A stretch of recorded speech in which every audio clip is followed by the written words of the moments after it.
Hi, Angelique. Hi, hello.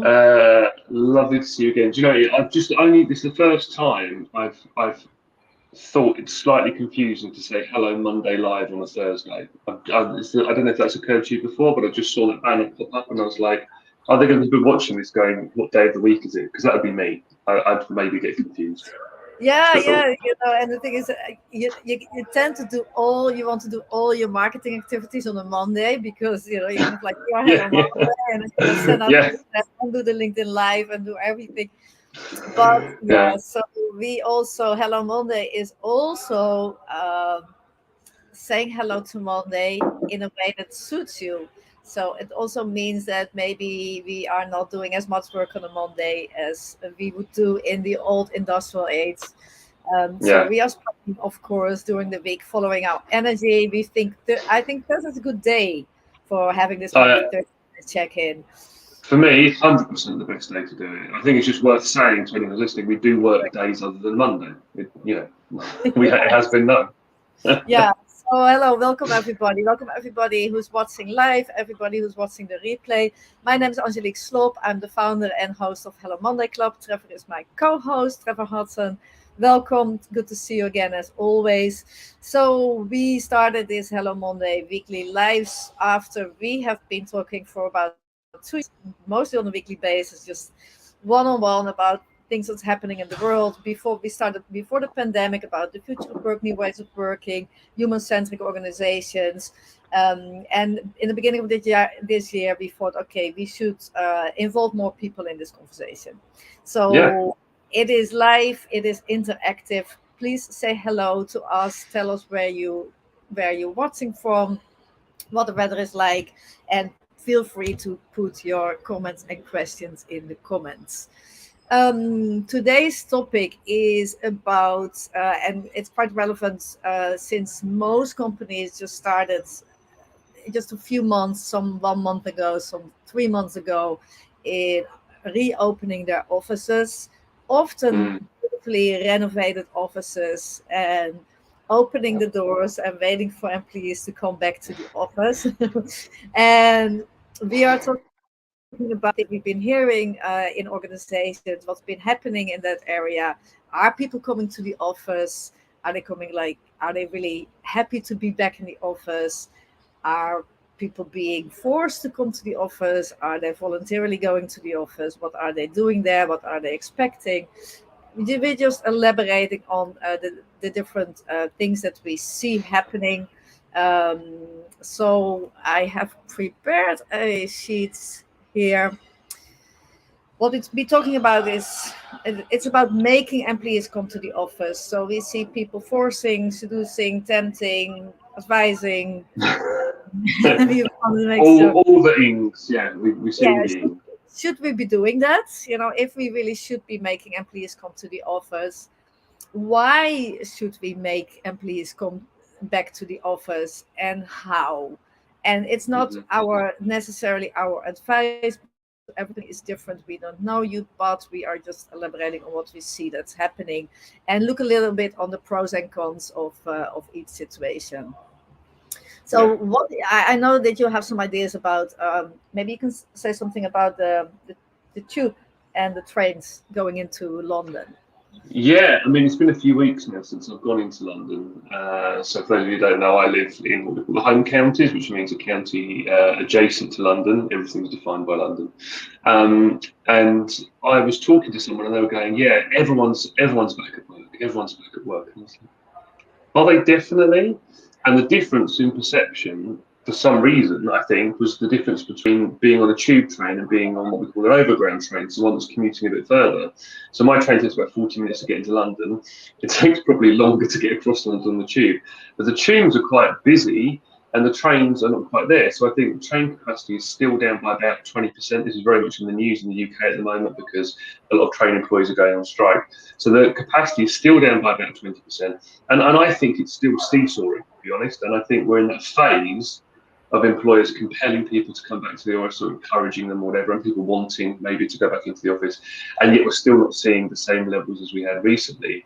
But I think the perception is maybe slightly different, and some of the people are traveling for non-work reasons on a work day now because that's changed. So depending on who you talk to, they'll kind of go, we've got lots of employees back, we haven't got very many, but I think perception's everything, and people are thinking that we've gone back to pre-pandemic levels, when in actual fact, for most countries and most locations, we're not quite there. Yes, I just want to have a question here for everybody out there. So, how many days are your employees in the office on an average since reopening? Here in the comments with us, we should be able to see it, and then we get a little Per bit of week, feedback. yeah. What's happening? What's happening? So, yeah, if I look back at the, we see more or less three strategies. That's what we've been hearing and reading on. And I think there is like companies that say, okay, we are going to a hybrid model where it's obligatory for our employees to spend 2 days at least in the office. We've come across some companies that say, okay, we advise our employees to be in the office for 2 or 3 days at least, where we kind of make them, choose. That could be also like 1 week not, and another like week a little bit more often. And then there is a fully optional office, the companies that have been facilitating office space and let people just see organically what was happening.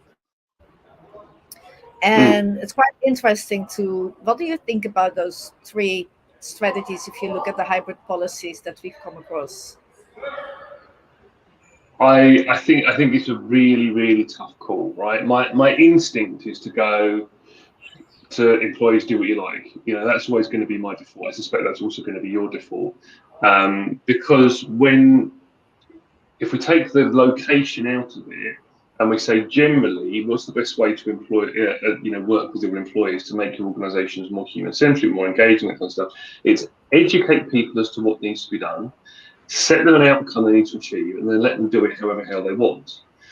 I think the reason why, we'll get into it in more detail in a minute, but I think the reason why the office discussion is slightly different is because people are quite rubbish at knowing what's good for them, right? That's just true. That's not patronising or paternal. That's just true, right? We all know we should be going to bed early and getting up early for our performance for most people, right? Even those people who kind of claim that they're nightingales or whatever. Like most people's circadian rhythms are better if you get more sleep.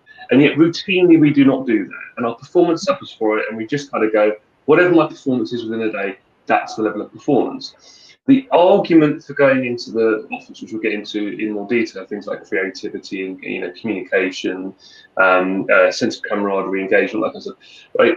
They're not things that we can immediately lay our hand on. We wake up in the morning and we check our Fitbit and we go, oh yeah, my creativity is down today. We just don't know. And so because those things are intangible, this is why organisations are going, well, we know it's probably something that's important. We probably know that it's driven by being in the office. So we're going to make people or encourage them or whatever to come back in. And I just think the line you draw is quite a tough one.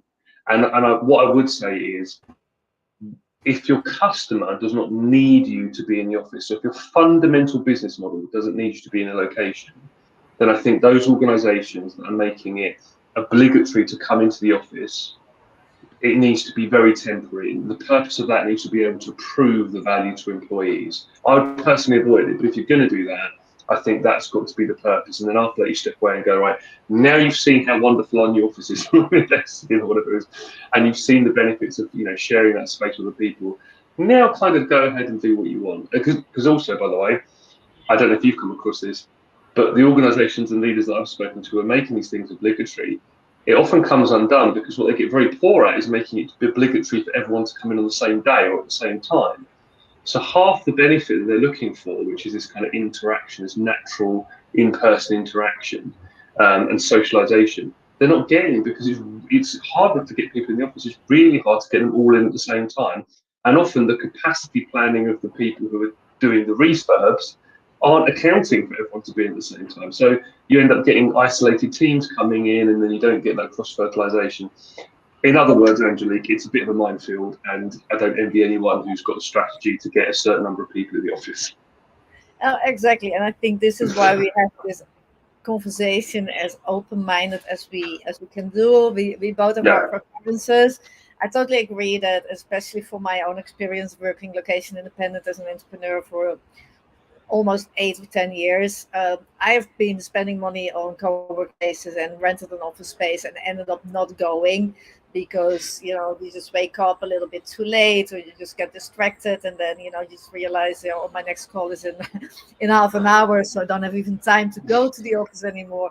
So and I'll stay working from home or something else comes up. So there Yeah. just things that, and especially sometimes then and when we go to a different space, we would say, oh well, I should be doing that more often because it was really really creative.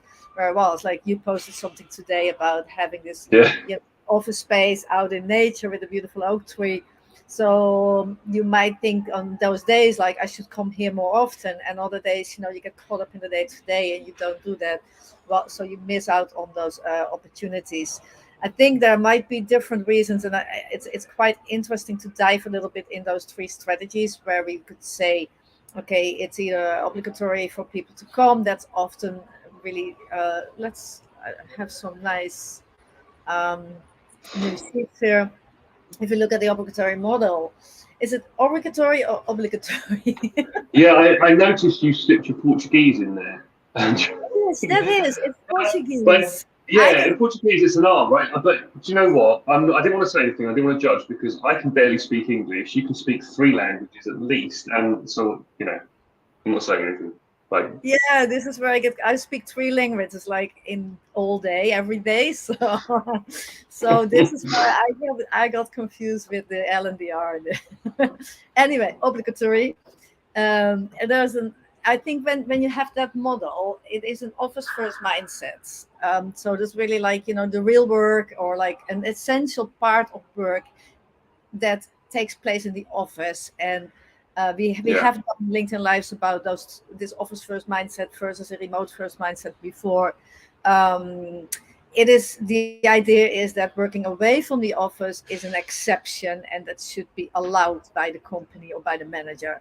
Um, and the question is, if you have that, and there could be very very good reasons to do so, what we think is a is that you might not offer the employee experience that you really want to offer because there's less flexibility, and there's less meeting of individual needs, yeah, and also that is not really leveraging the strategic advantages, especially the long-term strategic advantages of a more remote working setup, in the sense that you want people to they need to be living nearby in the office in a way that they can commute to right, 2 days a week, for example. Employee experience, for example, you get people in the complexity of arranging childcare, being in public transportation, having to make all these arrangements to be able to commute. And it's also depending if you make it obligatory to stay like a full day or just maybe at least people to be able to travel outside of rush hour. yeah, So there are some, and we will dive a little bit deeper in the reasons why companies would think that they need to oblige people to come to those office for 2 times a week. yeah, I think if the companies that we see that say, okay, it's yeah, it's voluntary, but we do really strongly advise people to spend 2 or 3 days in the office. Um, what I think is, and that meets the you don't always know what's good for you. You know what's good for you, but you don't maybe act on it. So we give you yeah, this little push, and yeah, only advise for everybody to spend time in the office. Um, there's an implicit pressure, which it could be good, could be bad. So the situation. But what I find really interesting that where we've seen that the managers and HR start to create an intentional effort to get employees to come. So if they see that people are not spending the 2-3 days in the office, and that could be, we've seen an example where people did a survey when they were still in lockdown, and they didn't have social contacts for almost 2 years. Yeah. A lot of people say, yeah, I'll be back in the office. I want to be back in the office for 2 to 3 days. Options being, do you want to be fully remote, fully in the office, or 2 to 3 days in the office? So as to be expected, most people 2 to 3 days, and then in practice you see they only go 1 day a week or 2 days a week, and then companies are like, okay, but we need to make sure that people are coming, and what can we do to make sure that people come? And that's an interesting development, because why would you want to do that if it's advised, if it's voluntary? So the interesting thing is, right, just to talk about the questionnaire for one moment, I helped an organisation to design a questionnaire similar to this one. And what I did, and we didn't have a chance to validate this psychologically, but what we did was we asked people to project themselves into the future. So we asked them to say something like, okay, so if you could come back into the office now, would you, or some question along those lines, how often would you like to come back in? And there was a real range as well, by the way. Some people were going, well, I'd rather only just come in once a year and we all have a big party or something like that. But what we then said was, okay, so now imagine that you've reconnected with all of your employees, that you've been back in the office, you've had a number of opportunities to have team meetings together, to create things together, to do brainstorming. And now you want to establish a new working pattern. How many days do you want to be? And there was a difference. So I don't think you're going to still get it accurate, but you might get it more accurate. I mean, most organisations are past the survey stage now, but there's a good argument for maybe re-asking the question. If you asked the question a few months ago and you start to get feedback in the office, I think you should re-ask it. The other challenge I have with the implicit thing is people like people to be clear. So what I hear from organisations that are kind of trying to sort of nudge people, almost use nudge theory, we'll have pizzas in the office and we'll advertise them a few days ahead, and then maybe people want to come in to share a pizza. Like, the problem with that is then employees are sat there thinking, so now I feel like I'm supposed to go in the office, but I was told it. Like, it's my choice. The words they've said, the words they've put out, the words I've heard are that it's my choice when and how I go in the office. But then I'm kind of feeling like it's not really my choice. And I think it puts that question mark. So where I would argue you might get some clarity from those organisations going, you have to be in 2 days a week, and the rest of the time you can organise however you want. You get some of those benefits, albeit you don't get all the commute benefits, but maybe people live a bit further away because they only have to do it twice a week. I think that when you talk about employee engagement, I suspect that level of clarity, and again, we haven't got any studies yet, that level of clarity is probably more engaging than leaving people in doubt as to what the expectation is and feeling like they're not meeting an expectation that no one's articulating. Again, we never say to back that up, but we know that that's true when it comes to other performance measures, that if we aren't clear about what the expectations are, even if the expectations are tough to hear, people tend to be more engaged when they're clear and more disengaged when they're not. So this may be true for this as well. So if you're in this situation, the advised, I would encourage people to at least to get a bit clearer about whether or not they truly mean it's advisory, or is it just that they're trying to be nice and actually they've got clear expectations. But it's also about the level of empowerment. So to be honest, yeah. this is how people been working in the Netherlands for 15 years.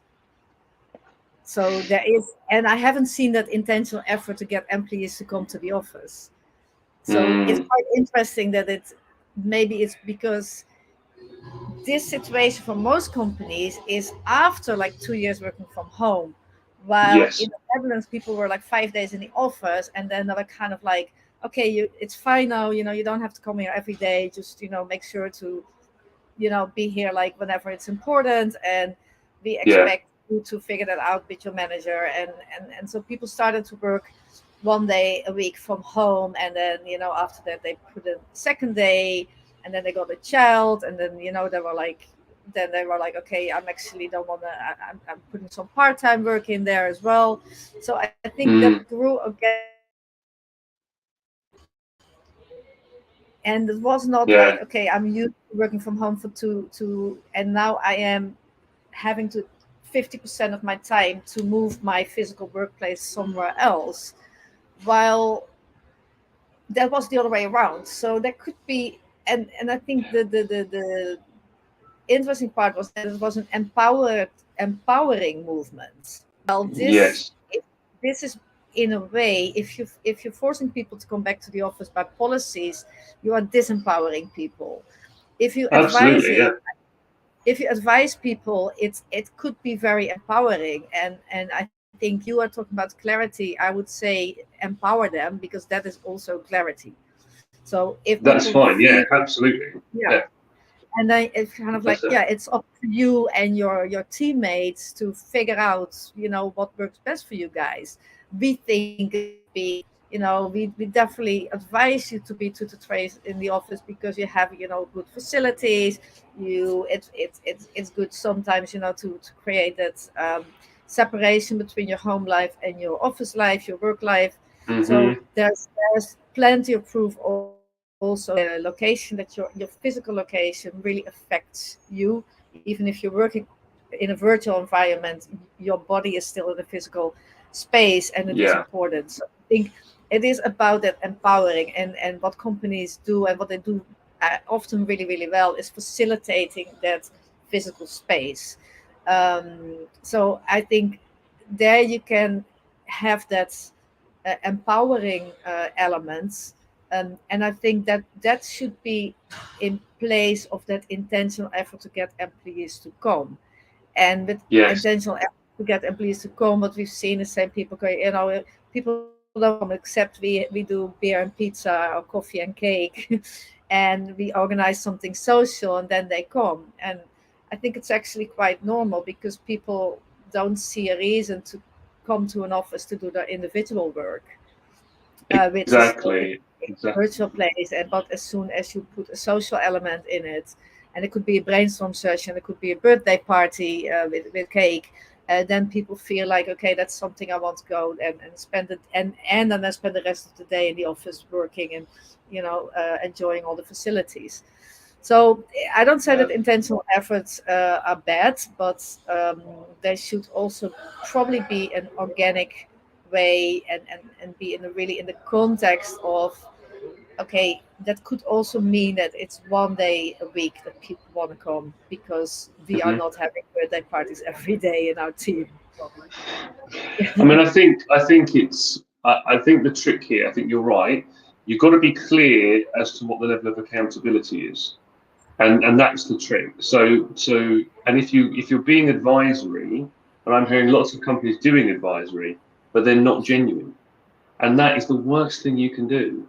So I'm kind of saying you can do it, but then actually I'm trying to manipulate you into coming back in. I think that's the worst thing you can do. Or, you know, companies haven't addressed the presenteeism bias, and so there's this sense that those people are able to go in more and getting more perks or getting more, FaceTime with leaders and people of influence. So I think if you're going to do it, if you're going to empower people, you need to do it properly. You need to be having, if you believe there's a benefit, then you need to try and measure that benefit. And then you need to, if you really think that there's a requirement for someone to be in the office, say at least 1 day a week, then you need to be really clear on that, rather than say, oh, it's up to you whenever you go, and then kind of cross your fingers that someone's going to be in at least 1 day a week. I think you just need to be genuine and authentic in what your intentions are and how you communicate it. That's the most important thing with that. I think there's a trap in the advisory one, which is not there when you put it on paper, but it's there in how some companies are doing it for sure. Yeah. Yeah, and then we have here the third option. I don't know what's happening. Yeah, there we go. Yeah. So I came across this article from Yelp this week that's been Mm, published. So I use it as an example, because it seems everything, like I read the same articles that have been posted recently. Go to my LinkedIn page if you're looking, because I reposted it the other day in my personal profile. So what they did, and interesting is that the article written by the CEO, he said, "Oh, I wrote an earlier article where I explained why I didn't think the hybrid model would work." So that's that's actually says a lot, because the CEO, he didn't really think the hybrid model would be working or would be beneficial for the overall company in the first place. mm, So they went along, but they, as far as I understood, but if somebody knows more, like please just, if you're more involved in Yelp or something, that put something in the comments. But it seems that they really let it go organically, and what they found is only 1 to 2% use the office full time, and the office space was so they're kind of, it was a very um, a very down to earth conclusion, saying, well, if the people do not come to the office, it seems then they don't need it. So it's just very flat, data driven. So, I look at the data, nobody's coming, so they don't need it, so we close the office. Yeah. And what's wrong with that? Because if people don't really use it, it means that they don't have that need, unless, as you say, sometimes people do not apply the behavior that's best for them. Yeah. I mean, I think the thing is, it often, the conclusion you come to is sometimes dictated by the lens at which you're looking it through. And if there is a decision to be made, which we're implying, right? If you're in an organization that can make employees come back, then it kind of implies a power structure and a hierarchy and all that kind of thing. So if that's in place, then often the decision makers, the ones that say this is happening or it's not happening, are focused on business outcomes. Not always, obviously. We've got lots of benevolent leaders in the but a lot of the time they're focused on business outcomes, or they're trying to balance business outcomes. What it strikes me with maybe the Yelp example and with some other organisation examples is they're not just looking at it through business success. Because when you start to say, well, actually, we know that innovation has dropped, we know that certain types of collaboration have dropped to some degree, right? And it varies massively across industry and job role and that kind of thing. When you look at that, the instinct of the entirely business-focused leaders to go, we need to get people back in at least some of the time because we need to regain that ground that we've lost. What they're not necessarily doing is looking at it holistically. So what they're not doing is then going, yeah, but hold on, our employees are human beings who have now found access to their real life, not just their work life, through being able to work remotely or more flexibly, and they're enjoying that benefit, and that's important to them as individuals. And not only that, but that probably buys us a little bit more loyalty, and that probably buys a little bit more engagement. So can we equate? And I don't think anyone really can, but can we equate the slight drop in innovation with the slight increase in employee engagement? So there's all these complexities going on, but those really only enter into it if you're starting to become more employee centric, or that's your natural disposition. If you're entirely business focused, then you probably wouldn't end up where Yelp is. So I give them props for that. I think they are at least trying to kind of say, well, do you know what? On the whole, even if people, like my cynical interpretation, even if people on the whole aren't that great in predicting the things that will drive their performance overall, so things like how do I do creative innovation, what they probably are good at measuring is how do I just feel? How do I feel today? And I know, for example, that I very rarely have the need to be in the same place as someone and interact with them, and I get my social stimulation from other things. Whereas I know my wife really likes to go into the office a couple of days a week, otherwise she feels stir crazy. If we both worked for the same organisation, despite the fact that we have the same home life, effectively, we'd be making different decisions. We would be representing different employee groups, even though our personal and economic and commuter demographics are basically the same. So I think there's something about, if you start with your employees in mind, then you will end up probably in a very different place to if you and your leadership team start with business comes first. That would be my kind of hypothesis that I've sort of seen playing out in some of the organisations we talked to. Yeah, well, I think we can have another LinkedIn Live about that, because I think that in the end we're already at time, aren't we? Well, no, we still have we have a little bit of time. We always run over a little bit. I think the focusing on business outcomes while leveraging employee experience is probably the right approach. So I don't like to put this message out there that there are two different things, because I think that if you're an employee-driven organization, you could have potentially better business outcomes than if you look at business. Although there is a financial component that is unrelated to both business and employees, but we'll have a look at that in a minute. Do organize intentionally on sites, so where people come together physically, and they have all kinds of facilities in place where people meet up in person.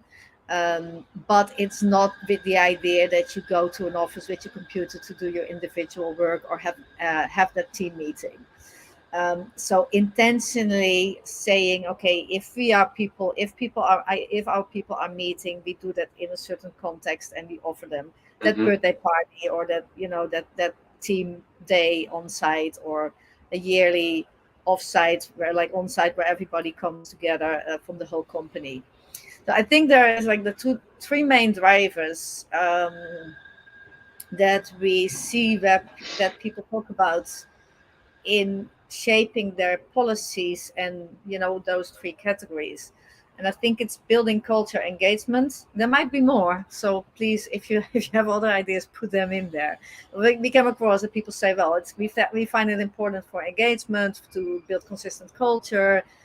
There is a real estate and finance reason. So there could be that people saying, well, we actually just renovated the office, and we have just signed a new lease for 10 years. So it's people are not coming, so we want them to use that space. And the idea of human interactions, and there could be behind that well-being, less risk of burnouts, making sure people are fine. So there could be very, very good intentions behind all those three main drivers, but still um, we still see people think about those three in all those three categories, right? Yeah, yeah. So I mean, with those two categories, all I would say is that the problem we are coming up against is most of the time is measurement, right? And I think not only is measurement difficult with those three categories, perhaps not so much the real estate and finance, but I guess the difficulty is what is a good utilization of that location to be worthy of that investment becomes a bit tricky. But culture engagement has always been a challenge. Human interactions and the value of that always been a challenge to kind of understand it. We implicitly know that those are all good things, right? Correct utilization of resources, having engaged employees and having human interactions, they're all good. And I think whilst we struggle with measuring them, it then goes back to that thing of, well, what's the philosophical stance? What do we actually believe, and what do we want to happen, and what do our employees want? And I just think it makes it challenging, and it's one of the reasons why we often advocate you need to just keep talking to your employees, because they're going to be one of your best measurements, one of your best barometers of what's working and what isn't. exactly. No, and I think this is about you can call it presentism bias. So in a way, it's the office first mindset. So if you think Mm, our people need to be back in the office for 2 to 3 days a week, because we find it important for culture and engagement. What is behind that is that you think that culture and engagement can only be strongly built in a way that you want it when people are right. co-located. This True. is Yeah. not necessarily true. So it is Absolutely. that idea. If we need the office to do this, in the office, this is happening, and it's not Mm, impossible to do that in another way. In that case, you might that these are the underlying assumptions between those strategies. Finance, real estate. I'm very, very explicit about it. I strongly feel that should not be a driver in your both the way you collaborate or the strategies that you apply in organizational development on the employee experience that you're offering. I think it's very it's I think it is important for the business outcomes, and of course you need the cash flow, the money, and everything. But when we consulted a client about this, and I got really creative in different ways to use the office space that are also mm, beneficial for the whole organization.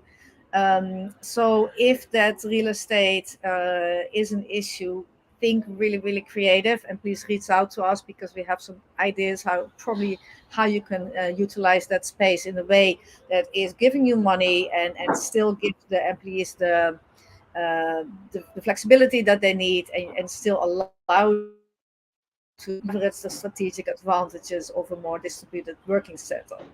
I think that's an important issue. It should not be. It's ridiculous to get your employees 3 days a week coming to the office for 10 years because you're paying rent. Well, yeah, It's and it's the wrong way round, right? It should be, it is. if we know for whatever reason the roles or the industry that we're in, that people have to come into the workplace, then you model your investment based on the fact they have to be in the workplace. If it becomes optional, then you need to moderate your investment. It's not very useful now if someone has remodeled the office, but you kind of think you've remodeled the office to encourage people back in, but have you actually asked the question, why do they need to be back in the office before you did all the remodeling? And now you've done it. In psychology, it's a sunk cost effect, isn't it? It's the idea that I've spent all this money on this thing, so therefore I must be right that people need to come back in the office. And it's an incredibly powerful bias. Exactly. Yeah. And the third thing is human interactions. And we've been talking about that before because I have not been working in like a proper team in a proper organization for a long time.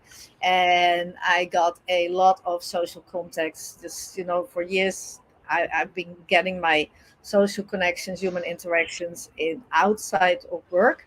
While that is something fairly new for many of us, that's till recently spent 40 plus hours with their colleagues more time than with their own family and friends. Yeah, So, and I think indeed that keep on having that. It's also an idea. So people, we need human interaction, and those human interactions need to be with our teammates, because that's also not true. It's a belief. It's an assumption based on the way we use. So, and I know that you've been talking about this a lot lately also. So what are your ideas yeah. about that? So, the bit of the grain of truth around human interactions with your team is that trust is important to team functioning. The bit that's not true is that the best way to build trust amongst the team is just to spend time together. Actually, one of the best ways to build trust is to set performance targets and ensure that the team do everything they can to reach those performance targets, and that builds trust brilliantly. So there's a grain of truth in that idea, but it's often a bit kind of perverse and it's kind of changed a little bit. And then on the human interaction, like generally, you need human interaction. Social stimulus is super important. It protects the people against depression. It has a fantastic general mental health benefits. It also helps with your performance, and it's not just about the people that you interact with. Interact with anyone will help to stimulate your mind and your brain. So this is super important. The bit that I get quite passionate about is that people have this strong association, particularly if their country did a lot of lockdowns and things like that. They have a strong association with working from home and isolation, which of course also has a grain of truth to it, but you can change that. So as you know, today, well, often on a Thursday, I'm wearing a black t-shirt, and the reason I'm doing that is because I've gone to a kung fu class in the morning, and I can do that because I don't have to go to one location to work. I also, even when I was an employee, but we were working from home, when the social restrictions went in place, I would meet people for coffee, I would meet people for lunch within my local area, and I made an effort to do that, and I reap the benefits now. Lots of people didn't do that or weren't able to do that, and I think that's a real shame, because what happens is they then feel the need to commute and take time away from the other part of their life in order to get social interaction and break the isolation, when actually the same level of effort, or with a little bit of planning, a little bit of work and effort, you can find at least some of that social interaction, that necessary human contact, in contexts that aren't work. And then it allows you to make a genuine life evaluation. Maybe you wouldn't sit back and do it quite the way I've described it, but you would sit back and you kind of go, well, now how much do I need to go into work? Now, how important is that human interaction with my colleagues? And it's a more genuine assessment rather than driven by a kind of instinctive need to be in contact with more humans. And I'm saying this being in the privileged position of being a consultant who can manage their own time, having a family, but I'm putting myself in the shoes of someone who lives alone and has had to suffer, I would say, through the pandemic with extreme levels of isolation, communicating pretty much only the way that we're communicating now.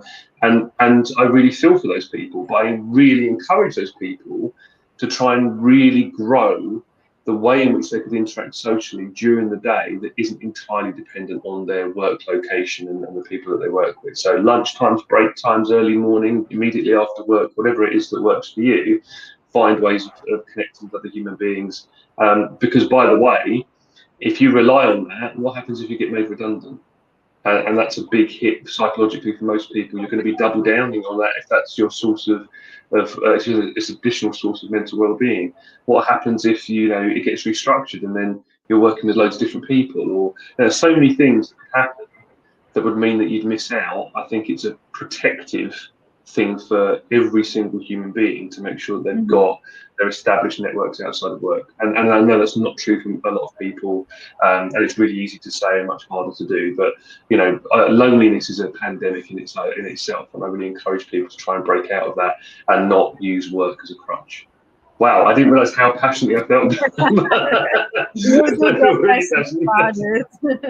Yeah, no, but I think it's really good, and I think it's good for policymakers, HRs, directors, and CEOs to keep this in mind when revisiting your policy, the hybrid working policy that you have in place. I'm predicting that it's not set in stone. It will be changing in the next months, years to come, because things are going to change organically. We all get better in this, and we all are going to find the ways that work best.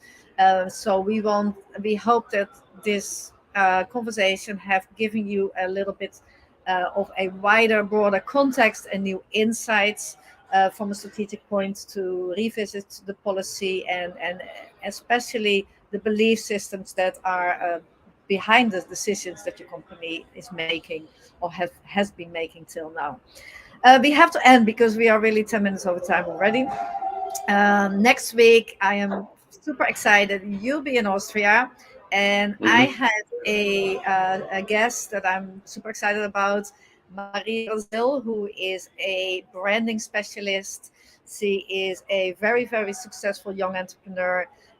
She is Brazilian. She is the first ever female president of a young entrepreneurs association in Brazil. She has been working. She speaks several languages. She's helping companies to build brands with a soul. She is very much empowering female entrepreneurs. Very, very talented person, and I have invited her to speak about brand archetypes. This is one of her specialties. Nice. And we're going to be talking about how companies can use those in employer branding and culture building, which I'm sure is going to be a very, very amazing conversation. So please, people, make sure that you don't miss out. Go to our website to sign up, follow our YouTube Monday Club, follow our Hello Monday Club on LinkedIn, and that way, you make sure you get a ping or you get an invite popping up in your mailbox. Thank you, Trevor. Thank you. Good luck next week. I will watch it on the replay. All right. Take care. See you later.